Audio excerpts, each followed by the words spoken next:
Are there we go.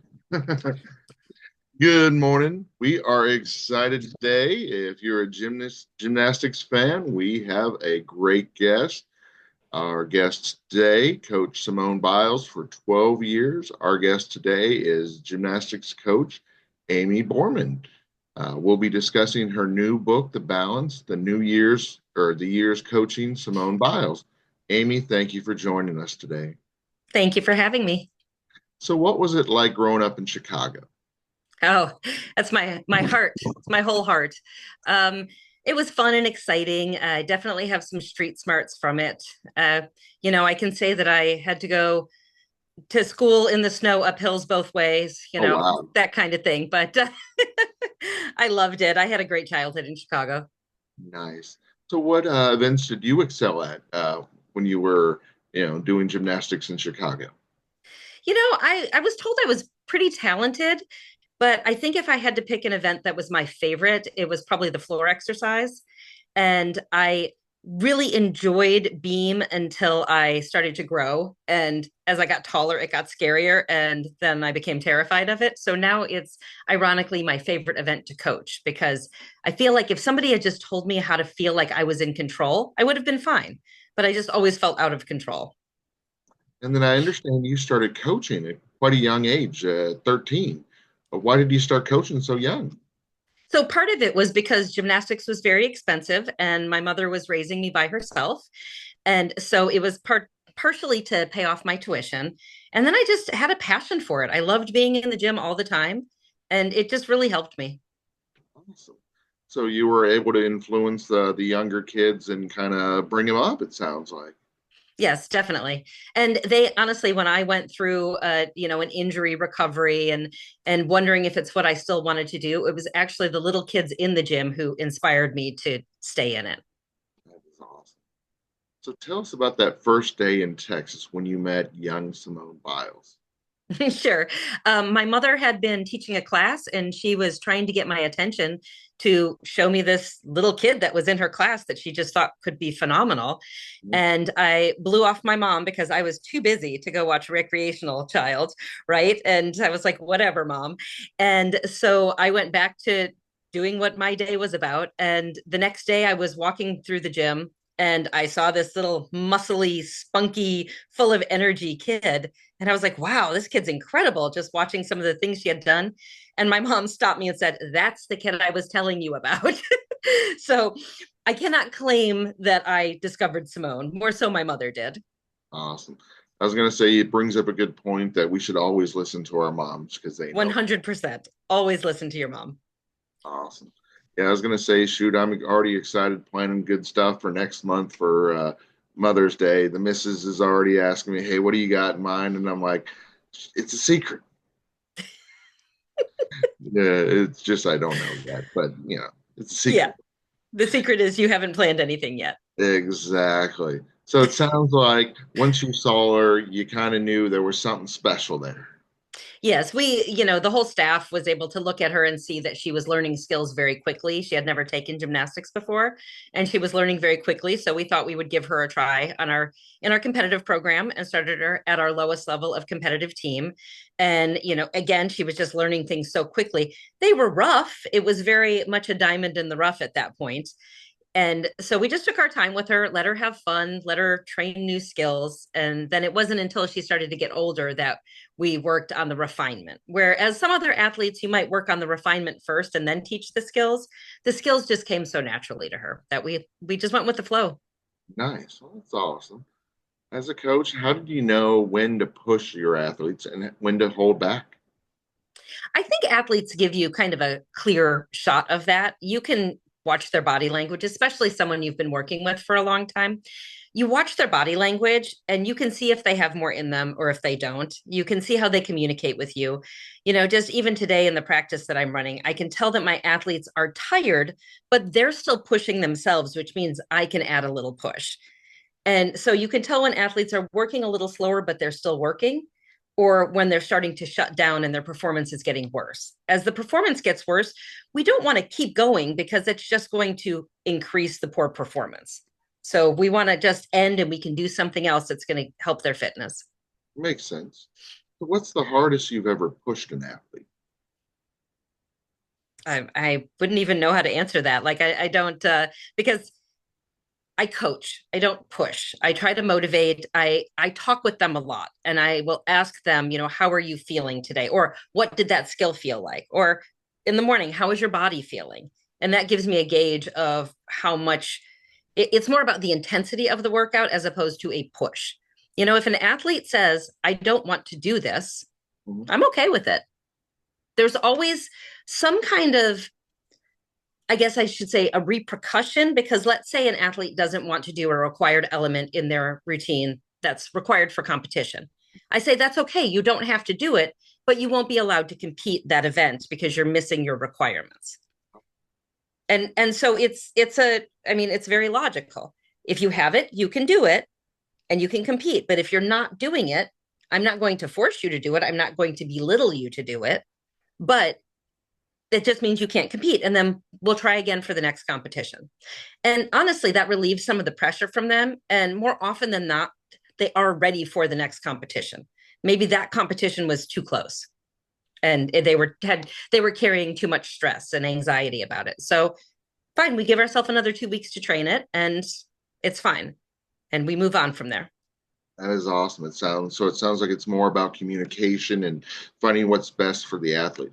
I'm used to football coaches or wrestling coaches that are more like, "Hey, do this or else" kind of thing. And it sounds like you really do care about your athletes.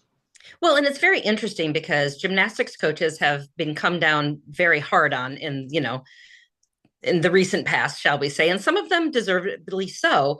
But when you think about how gymnastics coaches are expected to treat their athletes compared to how a football coach or a wrestling coach is allowed to treat their athletes in the same age group, it's very interesting how one is acceptable and one is not.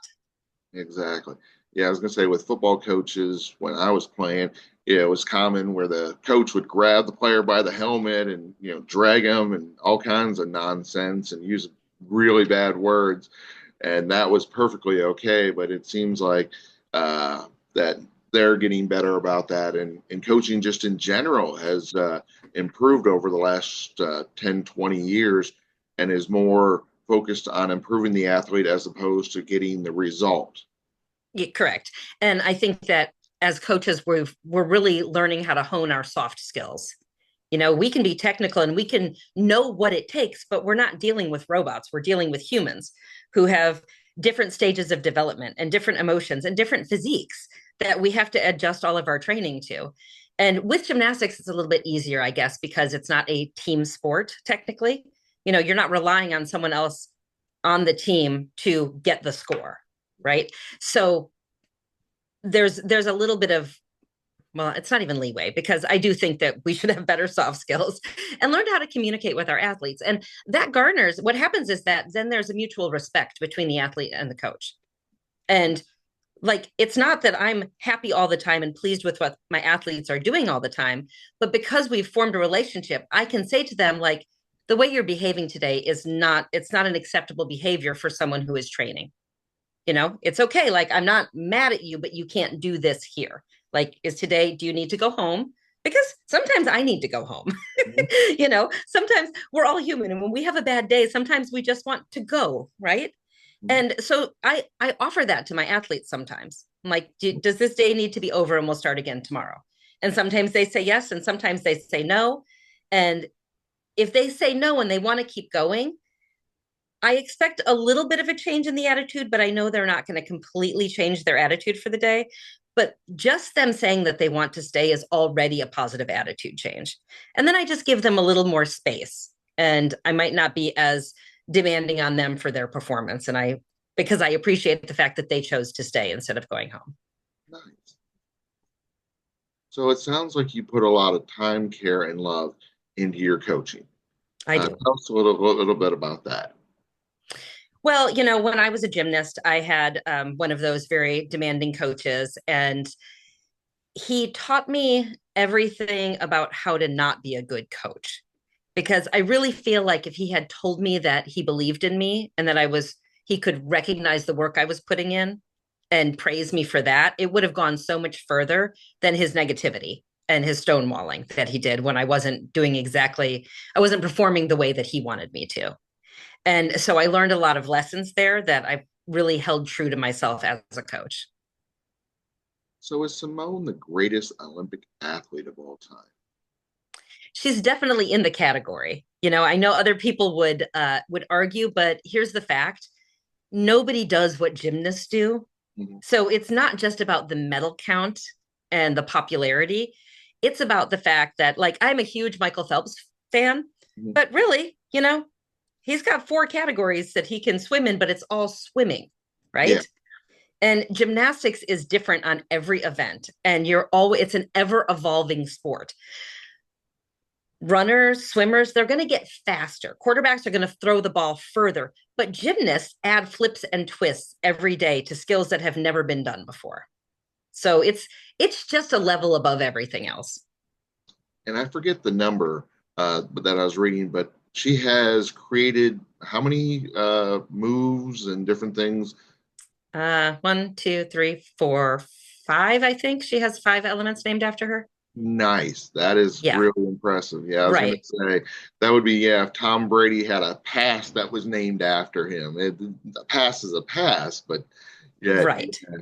Wow, that is quite phenomenal. And when you consider that, I believe that only one of those elements, which was the very first one that she was named for, or was named for her, I believe that only that element other athletes have performed. The other four, no one else has performed before, or since, I should say. They've never performed since. Of her numerous awards and medals, which one are you most proud of her for winning? It would be the third world championship all around, because she had so much pressure on her going into that competition to threepeat, and she carried it on her. And it's the prologue of the story that led up to her saying, "Did I do it?" at the end. And because there was just so much on her, and we had to do a lot of mental training with it. And I had to explain to her that other people's expectations of her were not her responsibility. And if they were disappointed, that was their problem, not hers. She was only responsible for her own expectations and working hard enough to meet those expectations. I really like this quote I read. She's like a second mom to me. What does that mean to you? How does that make you feel?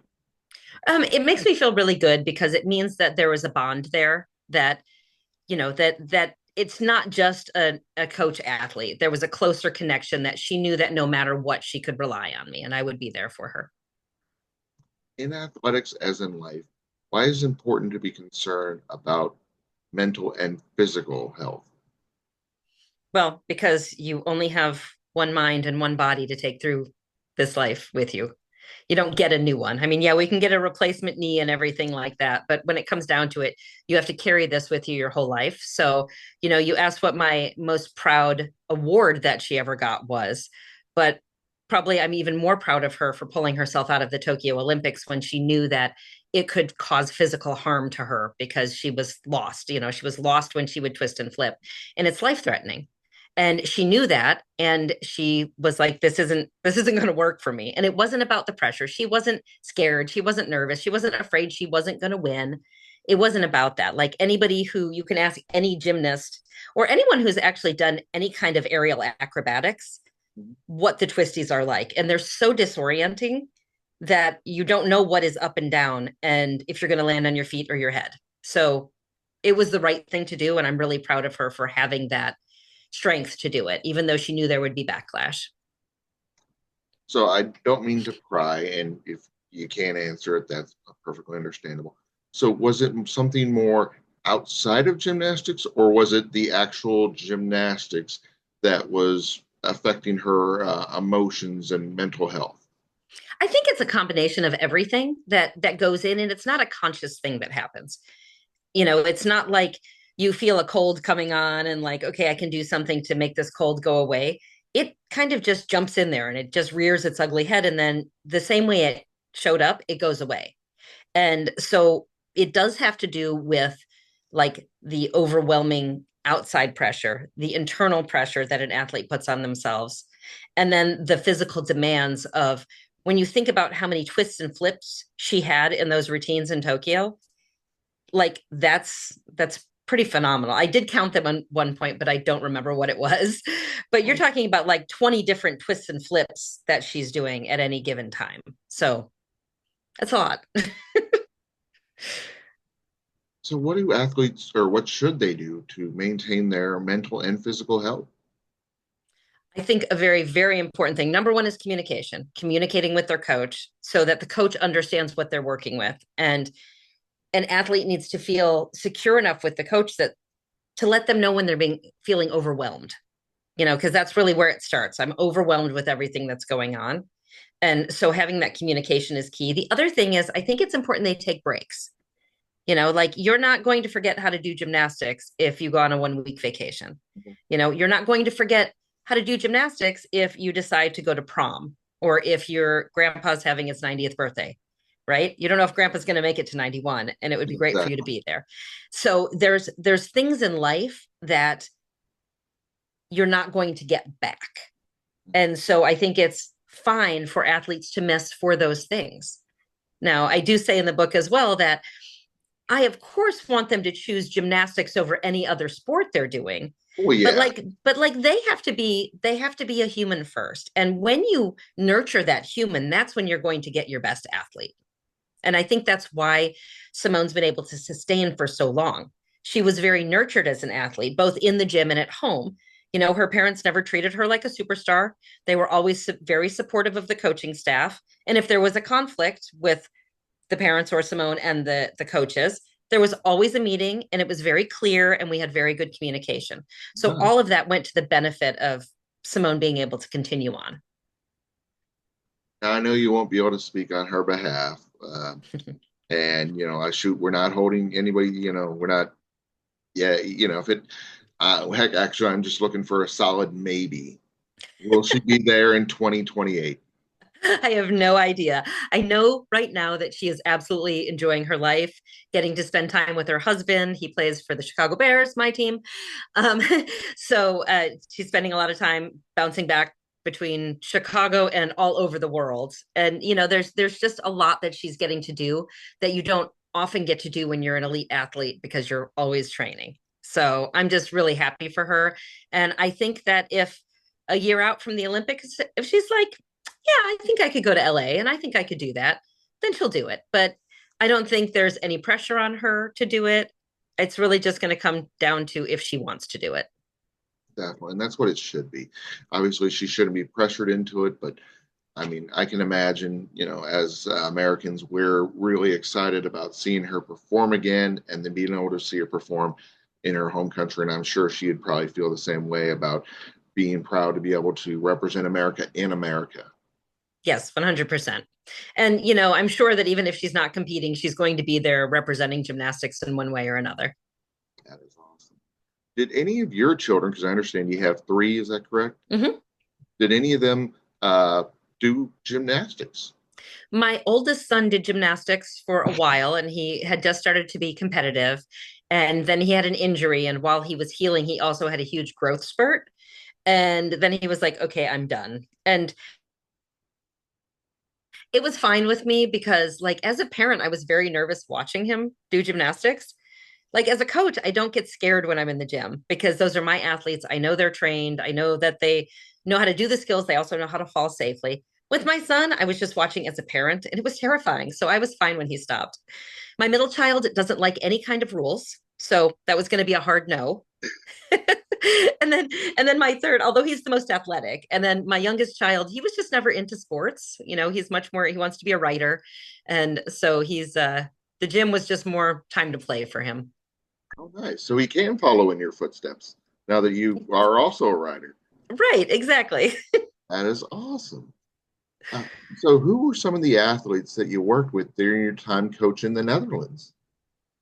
I worked with the Wavers twins, and I worked with Ithora Thor's daughter. And I mean, I worked with everybody on the national team a bit. Naomi Visser, Vera Van Poel, Elsa Hertz. I mean, yeah. So all of the seniors I was able to work with. Sanne Veerman, thing going on the roster there. I think I got everybody there. Um, Yeah, and it was great. We really enjoyed our time. My family was there with me. My two of my children were there in the Netherlands for 4 months with me. And then I went with them to the Tokyo Olympics and then again to the World Championships in Kitakishu. And then I'm glad to hear that you're currently in Germany, where it is actually later in the day than us. Because I always worry about those time things. Because I'm like, wait, if she's say in Hawaii, that means at 9 it's going to be 4 in the morning, and no, I don't want to make anyone get up at 4 in the morning to talk. Oh gosh, yeah, 'cause that's one of the things we get a lot of West Coast people, and then yeah, it's like 6 in the morning, and I always feel bad about that for them. But in Germany, tell us about your experience you're currently having over there now. So right now I'm working in one of the national training centers with some of the national team members, preparing them for European championships. Nice. And so that's kind of like the preliminaries, kind of like how in the States where we have the national championships, I guess they do something similar over there. Well, they have their own national championships. It's kind of like we do like Pan American championships. Oh, So it's kind of the same thing as that. So it's all the European countries that participate in the European championships. And then after that, they'll have their national championships and then go on to world championships.